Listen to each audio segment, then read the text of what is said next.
Welcome to the Customer Smarts podcast, where you'll discover smarter ways to deliver customer experiences. I'm your host, Justin Stafford, and in this episode, we've got a special guest, Danny Phillips, joining us. Danny was ranked in the top 50 CX influencers globally by CX Network. He's co-founder of CX platform Omnio and is a specialist in the retail and omnichannel space. In this episode, we're going to explore how to nail omnichannel experiences. We discuss the imbalance between acquisition and retention, how to deliver consistent CX across an omnichannel experience, personalization at scale, and some really inspiring examples from the retail space.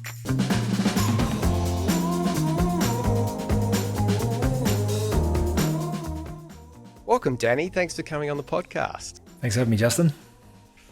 Now, I'd like to start at the macro level before we dive into the details of omnichannel experiences. There are two high-level aspects of the customer experience. You've got acquisition and retention, as you know. Often inside organisations, there's an over-focus on acquisition and an under-focus on retention. Why do you think this happens? Well, there's probably a lot of different reasons. I think everyone focuses at a high level of acquisition. It's a number that's always been spoken about in boardrooms and in board reports or performance reports within executive teams. So knowing how many new customers we're getting through that door is a very important metric to watch. And when it comes to, especially when we've got lots of e-commerce based targets that we're trying to hit, we know that having more email addresses in our email database equals more revenue from people clicking on links in emails. So it's sort of like 1 = 2 = 3. They're just seeing that if I have more emails, I get more e-commerce revenue. So let's just get more emails or get more acquired customers or new customers. So I think a decade of training ourselves onto that flywheel has really over-indexed that importance of acquisition. There's a few other people and schools of thoughts out there saying that retention and the money that can be made off your existing customers is overrated, that really most money comes from new customers. I still feel like this is more correlation than causation. I think the fact that many brands these days can attribute 60, 70, 80% of their sales in a given period to new customers doesn't mean that retention is not an opportunity that they should be focusing on. So, yeah, and I just think it's this idea that a customer is often just treated as some optional attribute of a transaction as opposed to being what the sort of thing that they're trying to maximize over time. So, yeah, I think all those reasons add up to this idea that acquisition is the primary metric to watch and retention is just a sort of poor cousin to that one. Yeah, it tends to look good on paper, doesn't it? And I think that's what it does. Everyone likes to see, that, the short-term results, and that's important. And I think, you got to have a balance of the two. They both work, I guess, hand in hand. But sometimes that balance is a little towards the acquisition and the focus on those short-term goals rather than sort of that long-term, hard to get people to look longer. Well, and especially for if the frequency of the brand you're working for is quite long, then some people just don't have the patience to even measure retention. If the average buying time or cycle time is measured in months, not weeks or days, then no one has time or the patience to wait to see whether retention is actually working, because you might have to wait 3, 4, 5, 6, 12 months to see what that measure is, and that's just too long to wait for some brands. Yeah. What can you do to help instill a better balance within an organization? Where would you start sort of trying to drive that? Well, the first thing I'd go to is just making sure people realize it's not a zero-sum game. It's not like retention. If retention increases, then a focus on acquisition has to decrease. I think if your acquisition game is strong, then that's great. Keep it up. But now by focusing on the retention side and sticking the landing on those acquisition efforts, it's just really improving that ROI on the acquisition and just proving that those things are important. So one way to start is and because of that whole time frame thing we spoke about before, one tactic I like to work with on brands is this idea of the honeymoon period, or the first 90 days or 60 days or whatever makes sense from a cycle time for your brand's point of view. So think about it in the terms of acquisition isn't just the first purchase or the email subscription. It's actually the first 90 days. So pick a window that makes sense, report on all the people that enter into that that part of the journey, measure the result of those particular customers, that cohort, that sort of class of week 12, 12 weeks later. So you sort of measure back in week 24, how did the class of week 12 go? How many of those have shopped a second time or a first time if they're only a subscriber? How much money did they spend? How many other people did they refer because of that great first impression that they had with the brand? So it's short term. So for those people that have this acquisition mindset, it's a retention strategy and a retention measurement idea, but still focused on this first 90 days, and the acquisition isn't done until they've sort of graduated from that honeymoon period into becoming a long-term client. So I think that's a really good first strategy to take for people that are trying to transition into more of a retention mindset and a customer experience mindset. Yeah, no, that's good. And then I guess further down the line, sort of customer churn seems to be a real issue for some organisations. How do you go about addressing that and even putting that on the radar of executives? Well, if you get through the step one that we spoke about there, you'll probably find that churn itself would reduce just naturally based on that. Measuring churn is very different for different brands. So even just starting there, a lot of brands just wouldn't even know what their churn or retention number actually is. So agreeing on how you calculate it, because there are a few different ways to calculate it out there. Once you agree on that definition of the calculation, run it on a weekly window so that you can measure it ongoing. Even though it might be measuring a broad time frame like a year, measure that rolling window every week so you can see whether or not that churn ratio is slowly increasing or decreasing over time. And because once you know the number, then you'll get people's attention. So if they're not focusing on retention, showing that your number is only, let's say, 40% of all the people that you served and got their details and they bought something and everything else in 1 year, only 40% of them come back and shop in a second year. That's a huge opportunity. That's a huge opportunity that's being left on the table. So I think even just by identifying the quantum of that number sometimes is all you need to get the attention of the broader business. Yep. Now I'd like to move on and talk about how you deliver consistent CX across an omni-channel experience. CX is obviously split across marketing, sales, tech, customer service, product, finance, and it's also split across, the digital and physical kind of in-store touch points. So it's a very complex web, as you know. What are some of the common challenges that you see with that organizations are struggling with?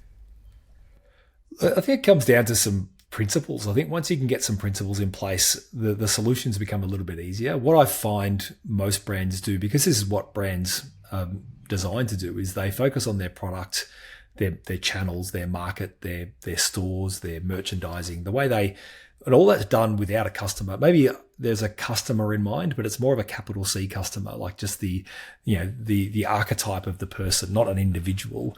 So they design all these experiences. There's research, all sorts of stuff is done, but it's all with the customer out of the room. And then when it's all done, they turn the lights on, open the doors, and hope that it works, and they measure it and they optimize it and all those other things. So the way to do omnichannel properly is to start with the customer. Like, people talk about customer centricity as a concept, but to actually execute on customer centricity is probably the bit where I think it's missing, because it's how do you say, well, let's start with what the customer actually does. And rather than thinking about this CX as the concept of CX as a way to help us sell more, think about CX as a way to help one customer help them shop. So it's not about you selling. You've already got the tools and the techniques and the history and all that stuff ready to go. Let's assume you've got that as good as it can be. How do you help them shop? It's back to that sort of jobs to be done mindset that you might see in design thinking. It's this idea of saying, well, how does someone who does love our brand or like our brand enough, we're not trying to convince them that we exist. They're here. They're ready to shop. How do we help them? And how do we make sure that every experience they have with us doesn't just convert and end up in the end of a sale, but the start of the next sale? How do we treat that as, thanks for spending time with us. We've made some progress here. Maybe you've bought something.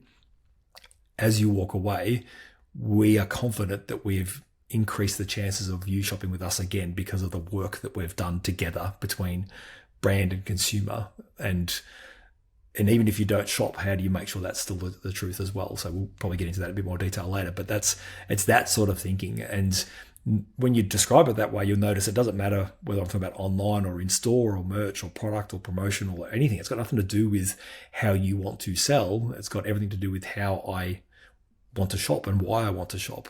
And when you're in a brand that might be quite sort of narrow in who it's serving and what jobs it can solve for, it should be quite simple, unless you're a big, broad department store that's serving lots of different people for lots of different reasons. If you're a car parts store or a men's suiting store or a jewelry store, you're only really solving for a small set of jobs from a customer point of view. So just solve for them very well and realize that a customer is going to jump between discovering online, browsing in store, finishing a sale online, or finishing in store, or reading an email, or seeing a digital ad.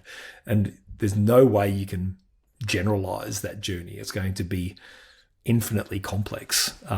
So focus on the job they're trying to do, not how they're doing it. And just make sure that they can always pick up where they left off, as opposed to your selling weaponry being able to pick up where they left off. Yeah, it's such an important shift, isn't it, from being product-centric to customer-centric, and shifting from selling to helping, and helping them make the right decisions and helping them buy. Even if they don't buy from you today, they might come back later because the experience is better. So how do you go about, I guess, creating that shift in an organization that's pretty product-centric? How do you help them, become a bit more customer-centric? Where do you sort of start with that? What are some of the key things? Well, I mean, I think a lot of the times brands, and especially some of the senior leaders within brands, they know what this means. And a lot of this just comes back to good old-fashioned customer service, surprisingly. It's sort of cornerstone mentality. But how do we do it at scale? What role does technology play in this? But it really just comes down to saying, well, how do we make sure that that the customer gets good quality customer service no matter where they are? It needs to feel like they're having one experience with one brand, even though they're touching different channels. And that change often, once it's realized and it comes from the top, that's where I'm finding the best progress happens. It's because sometimes it does involve technology, and it does involve maybe email comms to bridge the gaps, or the role of the e-commerce website. Often it gets called a digital thing, so therefore it's digital technology. It becomes MarTech, and it's more about how do we sell to customers in ever increasingly creepy and smart ways. Whereas I'm sort of coming back at it where it should be just treated like just good old-fashioned customer service and retailing, using technology and using the premise that the customer's happy to be known. I'm not trying to be like, I don't want to give you my details because you're going to spam me. It's like, no, tell us your details so we can send you a receipt. Oh, now we're talking. Like, the benefits for me, not for you. And I think the retail teams play a huge role in this. I think often the people who look humans in the eyes every day, selling that brand's products to real humans, aren't in the room when these sorts of strategies are being discussed. They get told how to sell the product, but they don't get listened to with how customers buy the product. So I think bringing retail leaders into the mix, because I think e-com and MarTech has got all the rock star attention for the last decade. I think it's time for retail to sort of step up out of the shadows and go, we've got some value to offer here in the way technology can play a role in omnichannel CX. Yeah, and the frontline always has those insights, don't they? Because they're dealing day to day with customers. So they often have amazing insights, but often there's a disconnect with, going back to marketing or the strategy areas and design in terms of feeding that information back. And quite often they have consistent problems. So it's interesting. But that gap. I've gone and sat with a couple of our brands who've been generous enough to invite me into a store to work there for half a day, and within 20 minutes you can go, this isn't like, that's an obvious problem, we've got to fix that. And the store person go, yeah, I know, I keep telling my manager who tells their manager who tells their manager, but nothing ever changes. And you go, like, how many times have you answered the phone like that today and it had to answer that question? 10 times a day. And you go, if the website had that information, then you wouldn't be getting the phone calls and you could be serving customers. Yes. So, in-store availability is a really good, it's an old example these days, but that was a great example of where e-commerce wouldn't necessarily put product availability in store on the website because that might stop someone buying online. If that's their KPI, then why would they put that there? when store teams are busy answering phones instead of serving customers because people are calling asking whether particular items are available in that particular location. So just a really obvious example where unless you ask the store, what's the main pain point your customers are having, it's stock lookups. Yeah, great.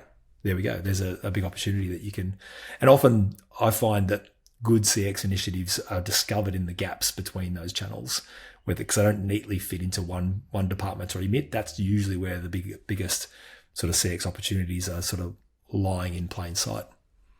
Yeah, I guess that is almost CX in a way, is that the gaps, the transitions between the different modes or the different times, and organizations have the silos working on each little part, but it's really how are you creating those seamless experiences. And I guess particularly in retail, it's a bit of a challenge with all the different digital channels, and then you've got the complexity of in-store as well. Have you got any good, I guess, examples of companies who are doing that well, that balance of the physical and the digital worlds and creating sort of seamless experiences? Oh, look, we definitely work with quite a few brands that I think are taking some of these principles and really running with them. I don't think any one brand's doing it all very well. I think, again, that's a good opportunity. I think there's lots of upside available to retailers out there. I think whether it be brands like Zimmerman or MJ Bale, or Sarah and Sebastian, there's some good local brands, or Magasin du Nord, who's one of the brands we work with over in Denmark. They're all taking this concept that a customer is a customer, and they exist in all places first, and our systems are optimized to make sure that when that customer turns up, that they can pick up where they left off. That's sort of those sort of primary principles are locked in, and they build their experiences on top of that. That we're not going to make you fill in your details more than once. Once we know who you are, we'll take it from here and do the work for you. And they treat their store teams as agents of the customer as much as they treat them as representatives of the brand. So I represent the brand to you, but I'm also an agent for you, and I can access the whole brand behind me to get what you need done today, and to sort of take each customer touch point as an important privilege that the brand's been given, and they sort of make sure that the customer doesn't walk away without being primed for the next transaction or experience. And that's through a combination of in-store clienteling, or specific loyalty incentives, or new types of shopping experiences with member apps, all those sorts of things. So there's lots of different ways that those things come to life practically, but they're all based on the same principle, which is once we know you, let's log in at the start of the visit, not just at the checkout, because we can offer a better, more personalized experience once we know who you are. Now, I'd like to talk a little bit about personalization. Personalization at scale is something all businesses sort of want to get to. So what are some of the key steps to get there? Or what are some of the most important things organizations need to get right? Yeah, look, I think there's, again, definitions and words are important. I think segmentation and personalization get thrown around a lot and do a lot of work and mean different things to different people. For me, personalization sort of comes in different flavors. One thing is just the simple little things like making sure that facts about the customer are injected into certain experiences, whether that be a name in an email address, or your current points, in an email, or your current points balance showing up in the footer of an email that's sent to you. So the more that one brand communication can have little chunks of that customer's details in there to show that this email is for you, not just for everyone, helps. So a first name in a subject line, the little things like that sometimes can just make a difference. I'm not saying you should do that all the time, but done well, just showing that this email was designed for you, I think can go a long way. The second level is then making sure that things like the products that we show you, the categories that we show you, make sense. Now, you can sometimes tie yourself in knots. I've seen some brands will say, we've got a customer that has never bought denim, and we sell denim as well as other things, so we're not going to send them the denim email because they've never bought it. And I go, well, that's just because, but what else have they bought? They bought one t-shirt. Okay, so that logic seems kind of sound, but at the same time it's probably defeating the interests of the customer, because just because they haven't bought it yet doesn't mean they're interested in it. And there's modern CDPs out there now that will, customer data platforms that will suck down everything they touch on the internet, so you got a much better chance of identifying sort of affinities of product categories or those sorts of things. But again, sometimes I think those things can try to be too clever and they sort of feel more like segmentation than personalization. So for me, personalization really is just saying, before we start, who are you? Now I know who you are. What do we already have on file about you? And where were you last? Great. Now we know those two things. What's the next logical thing we should be doing? That's what I feel like is personalization. So, but for that to work, I need to have known who you are in the past. I need to make sure that last time we saved some information about you that's valuable to you and to us. And then thirdly, when I turn up, I need to identify who you are at the start of the shopping experience. So when you walk into a store, have you shopped with us before? Let me pull up your details so we can see if there's anything I can help you with. It needs to feel natural and comfortable, not I'm going to find you in our database or I'm going to sign you up to my mailing list. And same with the online website. If I'm on the website, it says it looks like that's you, Danny, because you clicked a link in an email. Let's confirm that's you so that we can rearrange this little website for you so it's all the things that you should be interested in and you can pick up where you all the things you viewed last time you were here. So that's, for me, that's personalization. Identify who I am, save some information, and allow me to pick up where I left off between channels. That's what personalized CX should feel like. Yeah. And I guess using the data to add value to their experience and make it better rather than using it to hard sell sort of straight away, which happens quite often. Yeah, well, it's one of these things where, if you tell your retail team that you need to grow your customer database size because it's a key KPI, you don't be surprised when your staff start asking customers to join their database. You use those words, so they're really important. So asking a customer saying, have you shopped with us before? Would you like me to save this purchase to your profile? Or would you like me to save your color preferences or all that time you spend in the change room? Let's save those sizes to your profile for you. Not for my marketing technology, but for you. That's a natural retail type conversation that staff can have.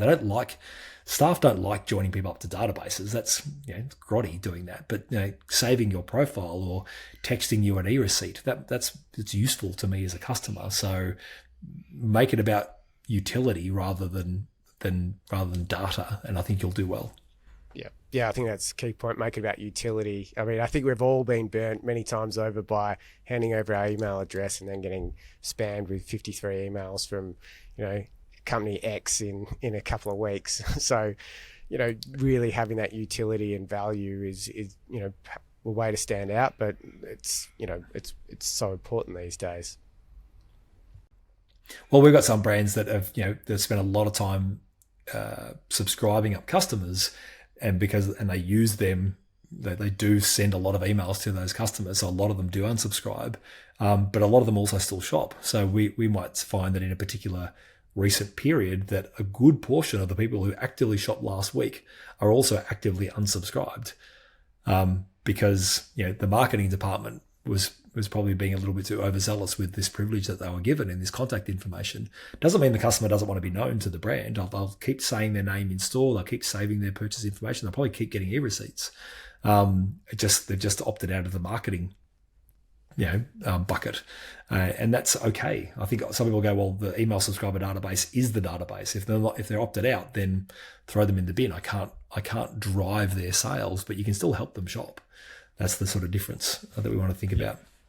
Yeah, I think you use the keyword there, privilege. It's a privilege to have their email address. So use it to help them and help them buy, not hard sell to them and trying to throw stuff in their face every 5 minutes and overdo it. Exactly. Because, it's like I say, it's a privilege.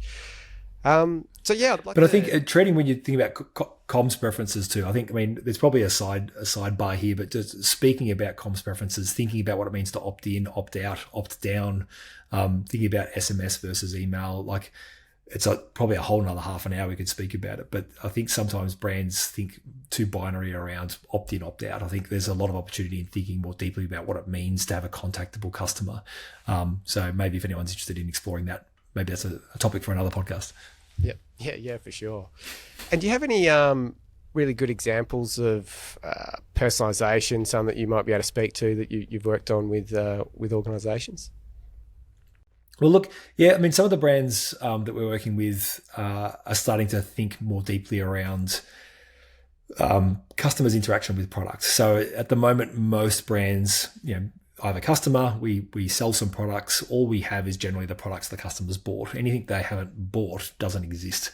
So the idea that that in-store teams or people online can start curating a short list of things they want to buy, whether you call that an abandoned cart email is a really good example of just that in its simplest form, but the idea of a wish list that I can take to store, or a wish list that I can populate in store, or a staff member can populate for me that I can take back to online, and starting to think about my relationship with a retail brand as more like a playlist than a transaction history. It's all the things that I'd like to buy, and then all the things I have bought in the past. So just like when you're listening to Spotify or Apple Music, you've got all the things you've just listened to and all the things you're going to listen to next. So purchasing is more just a queue of things I'm interested in, and you can rearrange what's about to go through the purchase playhead, and just sort of think about things differently. So we've got a few brands that are spending time on that curation of the list for each individual customer, and giving staff in store and the online capabilities to allow customers to explore products they'd like to buy, and save that to their profile. Yeah, it is interesting. There's even some parallels I worked with Lexus for a while, and going from online to in-store and being able to take that experience with you via mobile in store. I think it's such an opportunity that some brands don't do that well, but obviously retail, it's a massive focus because higher turnover of products and so forth. So look, I think any of the brands that really do connect their online and in-store experience, and there are a few out there. I mean, even some of the big department stores here locally are starting to get past that hump now, where the what happens in store is available online. I probably can't name any names specifically, but it really is that case where, one good litmus test that I'd ask any of our sort of viewers here to think about is that if you can log into a website and see the purchases you've made in store, then you've found a brand that's starting to get it. But if you can only see your online order history, then they still don't get it yet. Yeah, there is certainly a large variance of experiences you get. Some do some parts really well, and other organisations or stores, struggle in other areas. It's really interesting. I guess it's just so many channels and different touch points. It's hard to, you almost can't do everything perfectly at this point. I mean, there's the Apples of the world who I think do a pretty amazing job across the board. But yeah, they have the resources. They got the budget. To do it. Yeah, the budget to do it. But it's one of these things where I think sometimes people will throw away those examples sometimes because they do, they've got this infinite budget, but that came from somewhere. That came from them sort of thinking very deeply about the customer experience always. They've always said, start with the customer experience and work back towards the technology. That's one of their famous quotes. They really do think about those things quite deeply. And I'd say that they built that value out of this mindset. It's not that they can afford to do it, that the money came first. The money came after treating their customers with this sort of respect. It really is. And this is where I think strategically as a brand, this is the long game. This is the difference between you existing for another decade or getting a 15 times multiple on evaluation as opposed to a 5 times multiple on evaluation as a brand, because you have an asset, which is your customer, and it's a very tangible asset that you can measure on a balance sheet. It's not just some esoteric goodwill number. It's exactly this many customers with exactly this retention rate, with exactly this annual average value per customer. And they're all indexing towards high profit purchases. They're not bottom feeder, opportunistic sale junkies. These are customers that buy us because they love us. And doing that across multiple cohorts of customers over time, the compounding effects, yes, they take a bit of time, but I think brands might be surprised at how quickly that compounding value really makes a difference.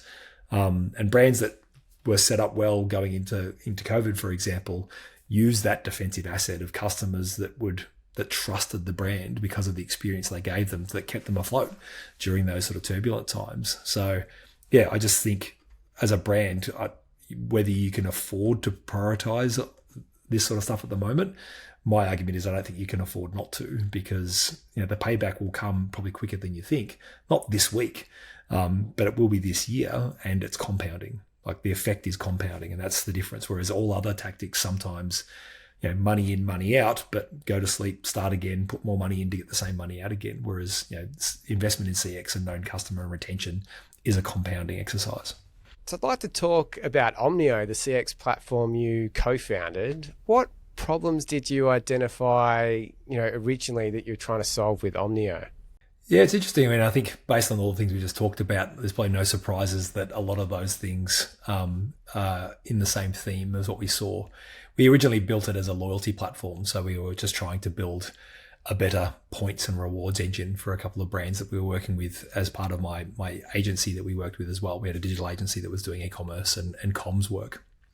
Out of doing that work, we saw that the email database was hugely important, that this contactable customer group was hugely important, but we were getting frustrated by how brands were pigeonholing this customer database into that was more than that, and they didn't really care about what happened with that data in store or anything else.